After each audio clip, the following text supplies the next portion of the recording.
tema de hoje, unidade em diversidade, dessa vez totalmente casado. Essa palavrinha diversidade cada vez mais comum no nosso meio. Nós vivemos cada vez mais uma pregação, e aqui nem estou falando da igreja, mas de uma forma contemporânea de mundo, é pedido isso. Que as pessoas lidem com as diversidades, que as pessoas respeitem as diversidades, e por aí a gente tem um grande discurso. Mas quando a gente, e é interessante até agora, uma semana antes da eleição, a gente vê que parece que por mais que nós ouvimos a respeito dela, parece que nós não entendemos muito bem como interagir, como viver, como nos relacionarmos com essa diversidade tão falada, tão pregada. Porque nós vivemos falando, nos últimos tempos mais do que antes, nessa diversidade, mas parece que de 2 em 2 anos nós retratamos a polaridade, como o pastor André disse, que nós vivemos. Talvez porque nós acreditamos no mecanismo errado de viver diversidade. Nós acreditamos piamente que a unidade em diversidade é algo que Deus deixou para a igreja. E para a igreja, no nosso tempo, ser uma voz profética de o que é unidade em diversidade, debaixo desse guarda-chuva que nós temos, que é a Bíblia e a Palavra de Deus. Mas se a gente olha tempos atrás, se nós vamos olhar agora lá em Corinto, nós vamos voltar 2000 anos na história e vamos ver o exercício de Paulo a construir: vivam em unidade, vivam a diversidade. Saiba que isso é bênção, saiba que isso é cuidado, saiba que isso é amor de Deus com vocês. E isso retrata um Deus que, por excelência, é unidade em diversidade. Mas parece que às vezes a gente se perde nisso, como sociedade, às vezes até como igreja, vivendo uma igualdade, para ser não muito ofensivo, um tanto quanto ignorante. Nós queremos que tudo seja igual, o que beira uma ignorância. Sabendo que o mundo, e quando nós olhamos, existem diferenças no nosso meio, e nós veremos isso no nosso texto. E eu quero retratar aqui essa unidade e diversidade como o jardim vertical que a minha esposa Rayana pediu para a gente fazer em casa. Então, há pouco tempo atrás, a gente fez um jardim vertical ali, e é bonito, tem flores, ainda mais que a gente comprou pronto, então está tudo bonito ainda, né? E aí, agora, tem 3 semanas que eu começo a ver que tem alguns riscos. Algumas coisas minam a saúde desse jardim vertical que está tão bonito. Uma delas é a falta de água, então a gente tem coisas notórias ali que a gente vai vendo. Eu tenho um hortelã, não sei quem já tem hortelã. Hortelã é impressionante, a velocidade que ele murcha, você põe água, deu 15 minutos, ele volta, assim, sabe? É um negócio interessante. E eu ali comecei a gostar, comecei a cuidar dele, e a gente tinha em casa, que a Rai jogou fora agora, um restinho de limpa-vidro, que borrifava, né? E limpava a mesa, limpava tudo ali. E eu pensei, poxa, eu vou pegar esse limpa-vidro aqui, estava acabando já, vou tirar toda a química ali, né? Vou lavar e tal, e vou usar isso para borrifar o nosso tão bonito jardim vertical. E aí borrifei, ficou bonito, né? Aquelas gotinhas de água em cima do nosso jardim vertical. Deu uns 2 dias, a gente voltou. Aí falou assim, nossa, estava tão bonito, né? Ele estava crescendo, agora parece que as folhinhas estão começando a queimar. Tem a cebolinha e o outro tempero lá que não resistiram tanto. E aí eu tive que olhar para ela e falar, então, Rai, eu tive uma ideia de borrifar aquilo e eu senti que foi um risco e estragou um pouco. Aí a gente teve que quase que limpar folha por folha para ver se o negócio ali volta. Mas deu desgastou um pouco o nosso jardim lá, estragou um pouco ele. Mas, por que eu estou falando isso? Porque se esse jardim vertical eu tenho usado aqui como ilustração, como essa unidade em diversidade que a gente vai falar hoje, existem perigos que afetam a nossa unidade e diversidade. Seja ele a falta de alimento ou a falta de nutrientes, ou seja ele alguma coisa tão danosa como um resto de limpa-vidro que cai numa folha dessa. E é interessante também que não é só do nosso tempo. Quando a gente fala de individualismo, novas gerações individualistas e uma série de coisas, creio que desde que o ser humano, pós-queda, a tendência dele é extremamente individualista. Nós veremos um vídeo agora. Droga de relógio. Como seria bom se tudo fosse bem feito, que nem um Volkswagen, né? As coisas iam ser menos frágeis, menos descartáveis. Tudo ia durar muito mais. E, por exemplo, se eu quisesse, eu podia ter só um fogão, um celular, só um aparelho de som. As coisas iam ser feitas não só para seguir a última moda, ou para parecer que são modernas, mas iam ter que ser bonitas por muito tempo. Como as coisas iam durar mais, as pessoas não iam precisar comprar tanto, iam gastar muito menos. As lojas iam vender menos e aí nunca ia ter fila. E as empresas não precisavam anunciar tanto. Ia ter menos comercial na televisão, menos anúncio nas revistas, menos propaganda invadindo a rua. As fábricas iam produzir menos e aí iam usar menos matéria-prima. Iam precisar de menos gente. Peraí, mas Aí eu ia acabar ficando sem trabalho. Aí eu não ia poder comprar o meu Volkswagen. Pensando bem...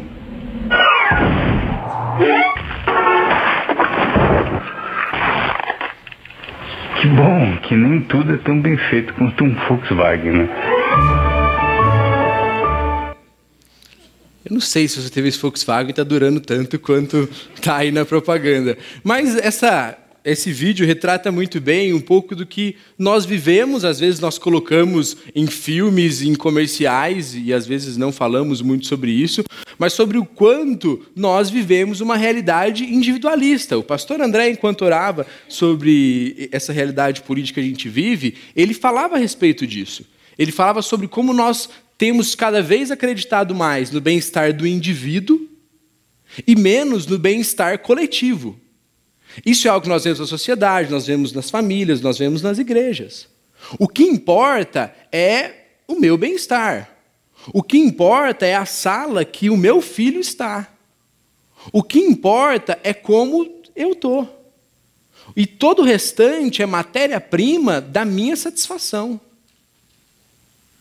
Hoje é cada vez mais comum as mudanças constantes de igreja, e não por falta de oportunidade de serviço, não por falta de relacionamentos, creio que também acontece, mas muitas vezes porque eu não me sinto, aquilo não estava me satisfazendo. Aquilo não fazia bem para mim, não pelos motivos corretos, mas porque eu, como indivíduo, não estava bem. E cada vez mais esse bem-estar do indivíduo. E quando nós olhamos, cantamos unidade em diversidade, quando nós vamos olhar para o texto de hoje, isso enche o nosso coração. Porque, de fato, existe um eco dentro do nosso coração, colocado por algo moral que Deus colocou dentro de nós, que clama por essa unidade em diversidade. O nosso coração deseja isso quando falamos desses relacionamentos sinceros, relacionamentos iguais, relacionamentos que não são destrutivos, aonde eu faço bem e a outra pessoa faz bem, isso enche o nosso coração.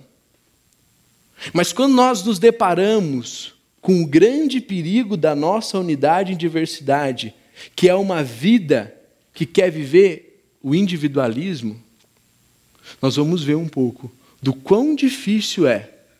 Como foi desde o começo, como foi para Paulo em Corinto, como é hoje, uma vida que vive unidade em diversidade.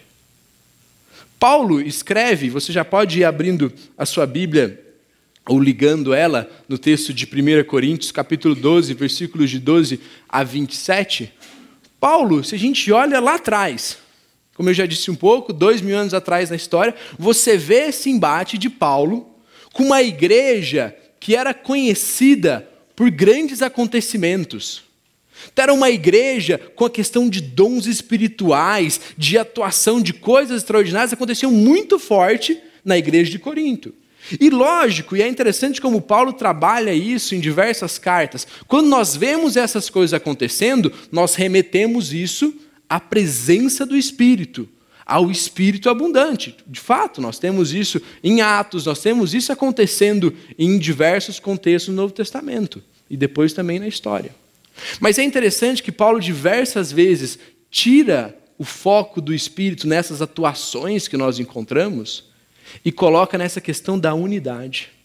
Ele vai usar isso no casamento, no relacionamento entre os familiares, no relacionamento entre o servo e o Senhor. Ele vai usar isso no relacionamento de uma igreja toda. A demonstração do Espírito é demonstrada através da unidade em diversidade. E de onde vem essa unidade em diversidade? Paulo vai construir isso do próprio Cristo, o próprio Deus, o próprio Espírito. Um Deus triuno. Pessoas de iguais valor, iguais, mas com funções diferentes. E ele usa desse exemplo para atravessar a história, alcançar a igreja de Corinto, sobre a necessidade dessa unidade em diversidade, e para continuar atravessando história, vidas, comunidades, e nos alcançando hoje também. O texto diz o seguinte, nós leremos todo, do 12 ao 27. O corpo humano tem muitas partes, mas elas formam um só corpo.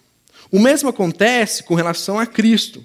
Alguns de nós são judeus, alguns são gentios, alguns são escravos e alguns livres. Mas nós somos batizados em um só corpo, pelo único Espírito, e todos recebemos o privilégio de beber do mesmo Espírito. De fato, o corpo não é feito de uma só parte, mas de muitas partes diferentes. Se o pé diz, não sou parte do corpo porque não sou mão, acaso por isso deixará de ser parte do corpo? E se a orelha diz, não sou parte do corpo porque não sou olho, será que por isso deixa de ser parte do corpo? Se o corpo todo fosse olho, como vocês ouviriam? E se todo o corpo fosse orelha, como vocês sentiriam um cheiro de algo? Mas o nosso corpo tem muitas partes e Deus colocou cada uma delas onde Ele quis. O corpo deixaria de ser corpo se tivesse apenas uma parte. Assim há muitas partes, mas um só corpo. O olho não pode dizer à mão, não preciso de você. A cabeça não pode dizer aos pés, não preciso de vocês. Ao contrário, algumas partes do corpo que parecem mais fracas são as mais necessárias. E as partes que consideramos menos honrosas são as partes que tratamos com mais atenção. Assim protegemos cuidadosamente as partes que não devem ser vistas, enquanto as mais honrosas não precisam dessa atenção especial. Deus estruturou o corpo de maneira a conceder mais honra e cuidado às partes que recebem menos atenção. Isso faz que haja harmonia entre os membros, de modo que todos cuidem uns dos outros. Se uma parte sofre, todas as outras sofrem com ela. E se uma parte é honrada, todas as outras se alegram. Junto, todos vocês são corpo de Cristo e cada um é parte dele. Oremos. Senhor Deus, nós somos gratos pelo teu cuidado, somos gratos porque o Senhor tem nos ensinado o que é ser igreja, o que é ser igreja diante do nosso tempo, diante da nossa realidade, Pai. E o meu desejo é que o Senhor me use, que a Tua palavra seja ministrada, que a Tua palavra encoraje, que a Tua palavra, Deus, mexa com os nossos corações e que nós possamos, Deus, compreender mais daquilo que o Senhor tem para nós, como comunidade e como indivíduos. É isso que nós pedimos em Cristo. Amém. Como o corpo pode ser unido, apesar de toda essa diversidade? Não implica em uniformidade na questão que são todos iguais. Não acaba com a nossa individualidade. Não significa, de novo, que seremos todos iguais. E se nós nos perguntássemos o que é mais importante, unidade ou diversidade? Nós veremos que Deus coloca tudo isso diante desse plano, diante do que Ele tem para nós como igreja, e esse é o nosso desafio de compreendermos hoje. O primeiro risco é o risco da desigualdade. E, contrapartida, o benefício da unidade. Então, nós vamos caminhar nos 3 tópicos do texto, vendo o risco e o benefício. O primeiro risco é esse risco da desigualdade e o benefício da unidade. Alguns de nós, e Paulo está lidando ali com o contexto da carta dele, alguns de nós são judeus, alguns gentios, alguns escravos e alguns livres. É o fato de que existe uma diferença no nosso meio. Por mais que você seja da mesma família e você olhar aqui para o lado agora, você vai ver que existe diferença no nosso meio. Tem pessoas no nosso meio que são de outro país, como São Paulo retrata muito isso, pessoas de outros estados de um mesmo país tão grande quanto o nosso, pessoas criadas totalmente diferentes. Então Paulo está falando, olha, a nossa realidade como igreja é uma realidade onde as pessoas são diferentes. Elas saíram de lugares diferentes. Elas foram educadas, tiveram oportunidades diferentes. E Paulo lida, de novo, com esse fato. Existem diferenças no nosso meio. Existem diferenças no meio dele. Como eu já disse, não é uma igualdade ignorante. Existem sim diferenças. Mas Paulo continua, e ele diz, mas todos nós fomos batizados em um só corpo pelo único Espírito. Se você recebeu uma mensagenzinha do pastor Wilson, que ele mandou ontem à noite, em algum momento ele falava dessa unidade em diversidade, ele falava algo que só pode acontecer por Deus. É algo que só acontece porque nós somos unidos no mesmo Espírito. É isso que nos une. O que nos une não é a nossa classe social, não é a nossa nação, não é a nossa cidade, não é o contexto de vida que nós temos. O que nos une é o mesmo Espírito. Nós estamos debaixo do mesmo alicerce. Esse alicerce do Espírito, onde todos nós fomos batizados, e isso produz a nossa unidade. É sobre ela que nós estamos. Por isso nós aprendemos e veremos no texto o que é perdão, o que é caminhar milhas, o que é aceitar alguém que pensa diferente, porque a nossa base é o Espírito. E por que esse risco da desigualdade? Porque nós amamos isso. Nós amamos rotular pessoas. Se você olha esse próprio texto, onde está falando claramente, todos nós somos batizados em um único Espírito, todos recebemos o privilégio de beber do mesmo Espírito. Existe uma linha teológica que vai falar que tem uma segunda bênção do Espírito que acontece em algum momento depois da sua conversão, e aonde você já começa a ver de novo uma separação entre aqueles que são batizados no Espírito e aqueles que não são batizados no Espírito. Essa nossa tendência, até mesmo em linhas que estudam a respeito da teologia, de querer dividir. Se você olha a história da igreja, e isso aconteceu muito forte na história da igreja norte-americana, a divisão racial que ocorria em algumas igrejas. Igrejas onde as pessoas sentavam separados. Igrejas onde não aceitava-se um negro como membro. Isso aconteceu, está aí na nossa história, para nos envergonhar. Igrejas que apoiavam missionários na África, mas não aceitavam negros que poderiam fazer parte da sua comunidade. Então nós temos uma tendência a essa exclusão, a essa desigualdade. A tratar diferente aquilo que diante do Espírito e diante de Deus não há mais diferença. Então aqui não é um lugar onde nós seremos tratados pelo nosso nível econômico, pelo nosso nível de conhecimento, pelo nosso nível de influência, pela nossa nacionalidade ou pelo nosso status, servo ou senhor. Aqui é um lugar onde nós somos batizados igualmente no Espírito, no ato da conversão, e juntos vivemos sobre esse alicerce. Então lute contra isso. Se você viu alguém que, de novo, nessas questões que eu disse que existem diferenças no nosso meio, de nacionalidade, de cor, de uma série de coisas, de sexo, busque, converse com essas pessoas, busque essa interação. Não tente rotular e dividir. Não tente rotular e se distanciar. Porque não é à toa que há um discurso tão forte com relação à diversidade, à aceitação, uma série de coisas. A igreja é um ambiente de acolhimento. A igreja é um ambiente que acolhe e capacita a transformação. Esse é um dos nossos papéis e missão como igreja. Enquanto Apolos, nós lidamos com a unidade e lutamos contra a desigualdade. E o texto vai continuar, e talvez um próximo risco e benefício que nós encontramos dentro da igreja é o risco do descontentamento. E verso esse benefício da diversidade.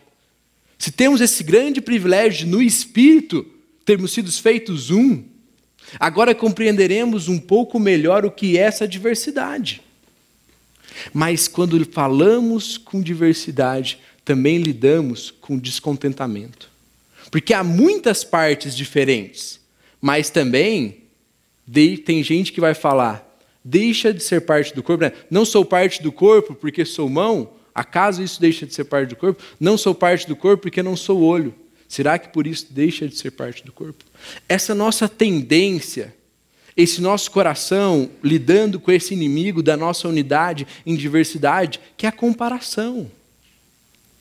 E nós chegamos aqui e muitas vezes temos um desejo de comparar. Quem sou eu, quem é você, o que você faz, o que eu faço, por que eu não faço o que você faz, por que você não faz o que eu estou fazendo. De novo, buscando uma igualdade que não respeita a diversidade. E que não respeita o que Deus tem feito. Porque é o próprio Deus que nessa ilustração do corpo, ele coloca cada um no seu lugar. E aqui talvez nós temos dois problemas. O primeiro problema é quem acha que é quase que alguém que assiste ao corpo e não faz parte dele. Então a gente vem e se sente assim, eu vejo como esse corpo funciona. Esse corpo eu acho que está faltando alguma coisa nele, mas acho que não é comigo. Então, essa falta de um senso de missão, de um senso de serviço, de um senso de quando nós estamos vendo aqui o que Deus está fazendo na história, Ele usa a igreja e eu faço parte do que Ele está fazendo porque eu estou na igreja. E eu sirvo, eu participo, eu faço parte. E o outro problema é, às vezes, um sentimento de que eu não estou muito satisfeito com o que eu sou.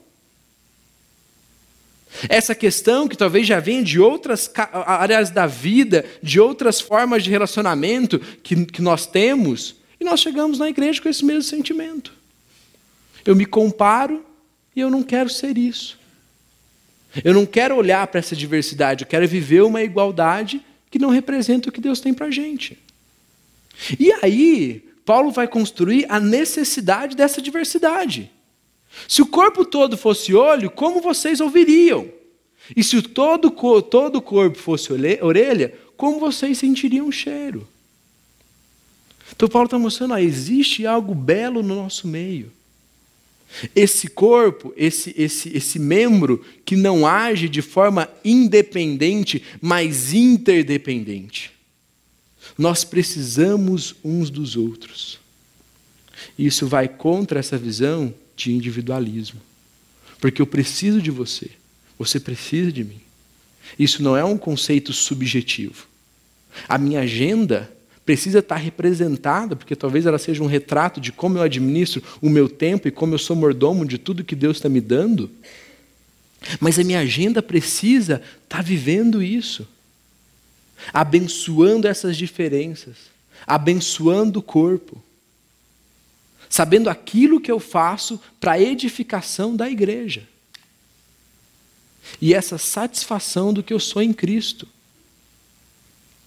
E de novo, você tem alguns momentos que se você olha na realidade de Atos, aonde o Espírito capacita alguns dons, que foi o tema dos versículos 11 a 12, 1 a 11 que nós não lemos do capítulo 12, mas que alguns dons são dados conforme a necessidade do corpo.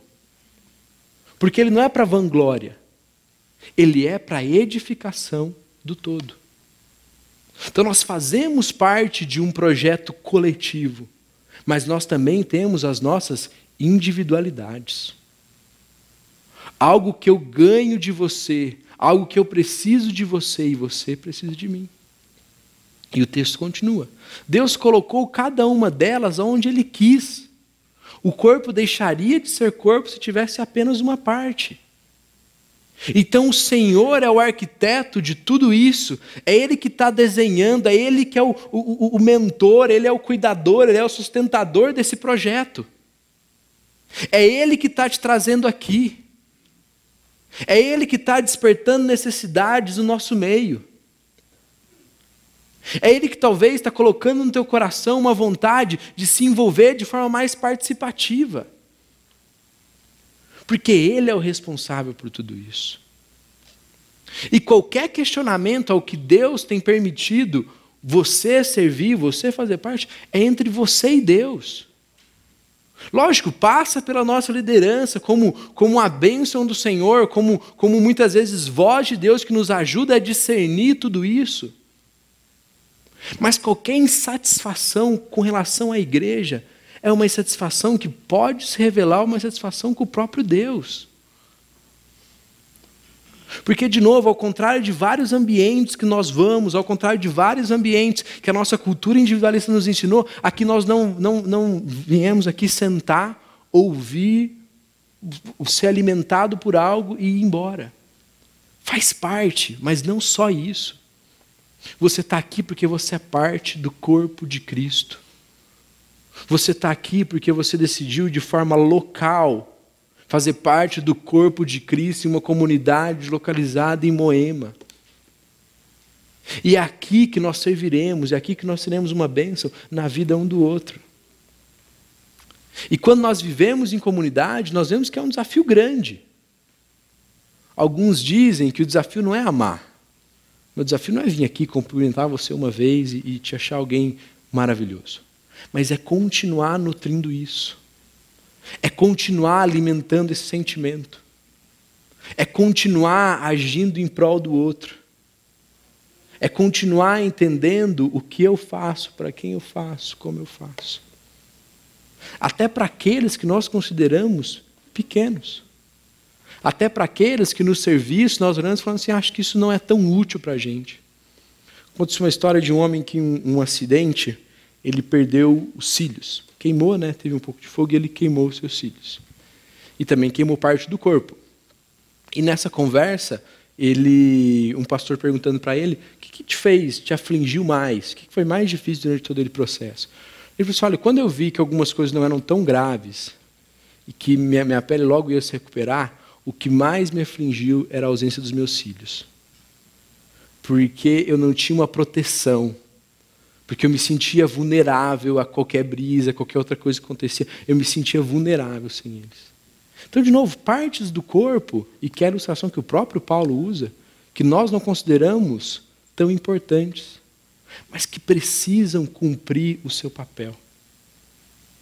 Então, aqui nós vimos o perigo do descontentamento e essa bênção que é a diversidade. Pessoas diferentes em torno do mesmo alicerce, que é o Espírito, que é o sacrifício de Cristo, agindo nessa missão que Deus nos deu. Mas também, esse é o nosso último perigo e o nosso último benefício, esse perigo do desprezo. Que é algo tão comum quando nós olhamos para uma realidade secular, talvez a realidade do seu trabalho, da sua escola, por onde você passou. Essa realidade do desprezo, do nariz em pé, com você eu não me preocupo. E de outro lado, a bênção da mutualidade, a bênção da vida em comum, do que Paulo vai falar que a tua dor não é só a sua dor, mas é a dor do corpo. Então, num momento como esse, onde nós vemos pessoas da igreja sofrendo, passando por dificuldade, isso me incomoda, porque é parte do meu corpo. E nós agimos em prol disso, porque eu acho que muitas vezes nós até entendemos o que é preocupação, mas às vezes pode ser uma preocupação subjetiva, que não ganha formas práticas, que não se torna uma visita, que não se torna um abraço, que não se torna um acolhimento, que não se torna uma disposição. Então não é um desprezo, mas é uma mutualidade. Não é uma oportunidade de pisar e passar por cima, mas é uma oportunidade de acolher.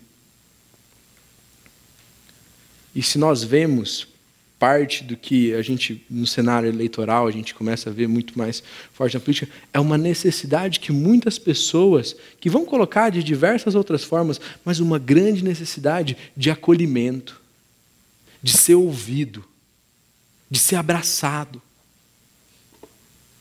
de saber que tem alguém que zela por ele. Então, voltando para o texto. O olho não pode dizer à mão, não preciso de você.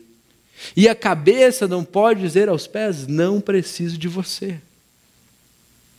É uma exortação de Paulo, usando esse exemplo, essa figuração do corpo, mas nós não podemos olhar uns para os outros e acharmos que nós não precisamos uns dos outros.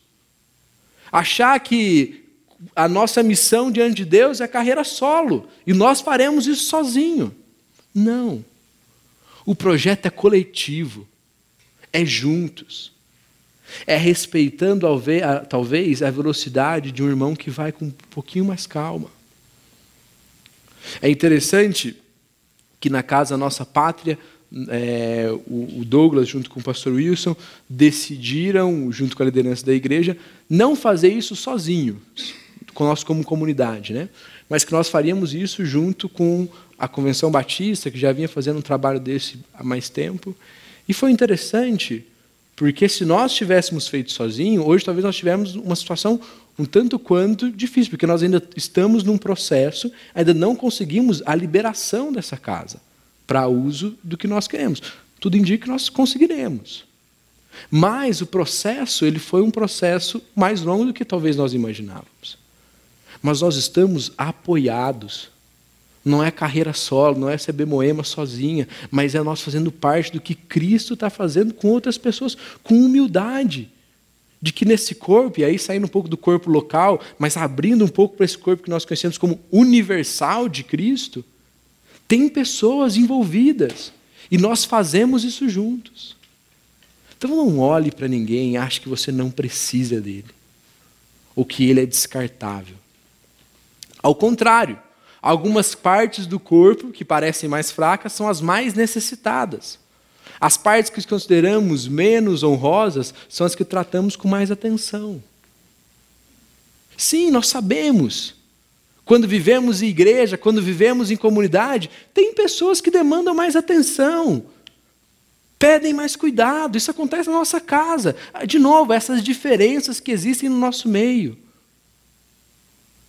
Mas esses não são motivos do nosso deboche, da nossa risada, do nosso desprezo, mas sim do nosso cuidado amável, dessa mutualidade. E por que nós fazemos isso? Não porque somos legais, bonzinhos, mas porque o mesmo Espírito nos uniu. E eu sei que quando eu acolho essa parte mais fraca, quando eu ajudo essa parte mais fraca, eu ajudo todo o corpo. E todo o corpo é a missão de Deus no mundo, é a agência de Deus na história, é a igreja. Então essas partes que consideramos menos honrosas são as que tratamos com mais atenção. Deus estruturou o corpo de maneira a conceder mais honra e cuidado às partes que recebem mais atenção. É a estrutura do próprio Deus, cuidando do necessitado. E você vai ver isso depois, saindo desse texto, dessa linguagem que está se retratando do corpo, nas cartas, nas outras cartas. Quando Timóteo fala do cuidado da viúva, do cuidado dos órfãos, você vê isso sendo retratado no dia a dia, novamente. Não de maneira subjetiva, mas de maneira objetiva, prática. Esse cuidado com aqueles que nós olhamos e falamos assim, esse irmão vive uma fragilidade maior e necessita de uma atenção maior. Porque ele é outra parte. Eu não posso querer medir ele com base na minha história, nos meus talentos, nas minhas habilidades, aquilo que Deus tem permitido que eu faça. O texto continua, de novo, desprezo versus mutualidade. Isso faz com que haja harmonias entre os membros, de modo que todos cuidem uns dos outros.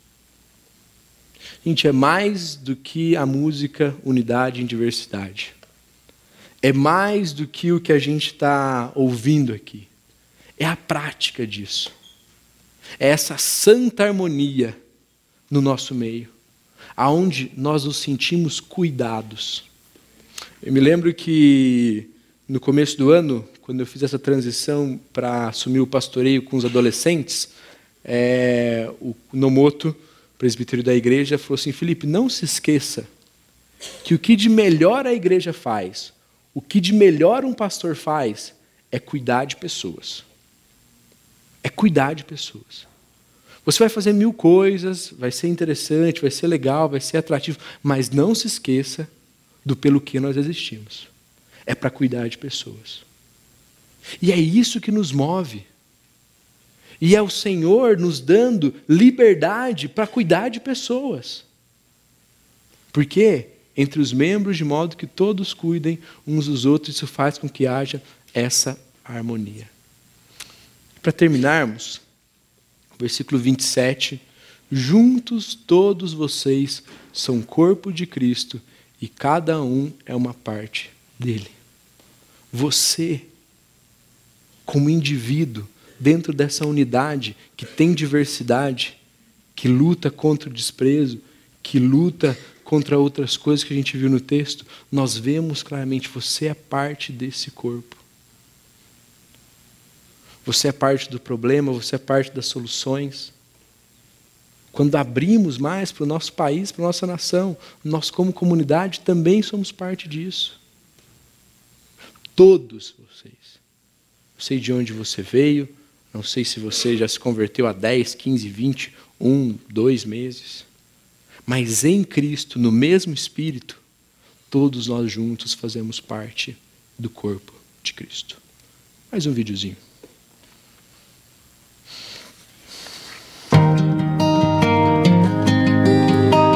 Ser comunidade é compreender e conviver com a diversidade.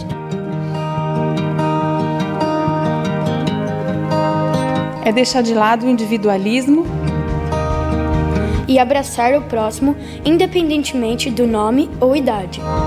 É não se conformar com o mundo. Começando pela sua cidade. Ser comunidade é dedicar seu dom à missão. Mas também é ser cuidado.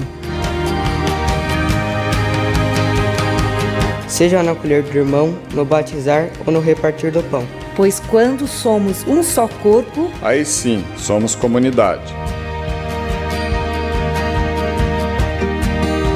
Viva em comunidade. Viva a comunidade!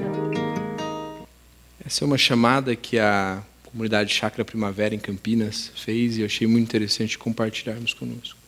É sobre isso que Cristo está falando quando ele fala dessa, que Paulo está retratando quando ele coloca essa unidade em diversidade.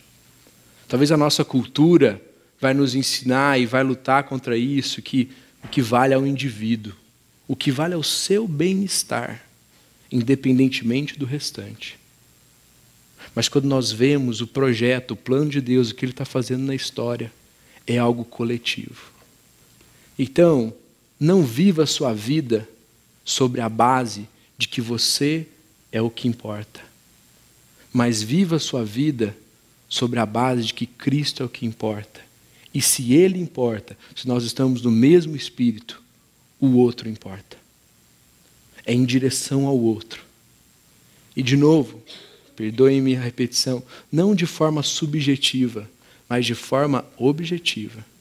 Perdoando, pedindo perdão, separando parte do tempo, da agenda para relacionamentos que nos aproximem de Cristo e uns dos outros. Para cuidado. Você provavelmente conversar um pouco com o pastor Wilson ou qualquer outro líder da igreja, você vê que tem diversas pessoas na nossa comunidade precisando de cuidado. Separe tempo na tua agenda, porque tem parte do teu corpo precisando de cuidado. E eu sei que é corrido, mas eu sei que mesmo no meio de toda essa corrida, nós arrumamos tempo para aquilo que importa. E o que o texto de Coríntios me ensinou é que o que importa é a comunidade, é um ao outro, lutando contra os riscos, contra aquilo que atrapalha, contra aquilo que é danoso ao nosso crescimento em unidade e em diversidade. Oremos. Senhor Deus, nós somos gratos, porque tudo isso tem a ver com o Senhor. Isso não é um discurso político, Isso não é um discurso ideológico. Isso, Deus, tem a ver com o que o Senhor fez na história. Isso tem a ver com a tua palavra. Isso tem a ver com o que o Senhor deseja para a igreja 2000 anos atrás e que o Senhor continua desejando para a gente hoje, Pai. Então, Deus, nos use para isso, Pai. Nos ensine, Deus, a vivermos essa unidade em diversidade, atuando em missão, atuando de forma ousada e corajosa, Pai. Sê conosco. A gente sabe que a nossa tendência é ao individualismo, mas que no Senhor nós possamos viver de forma prática essa unidade em diversidade. É o que nós pedimos e somos gratos em Cristo. Amém.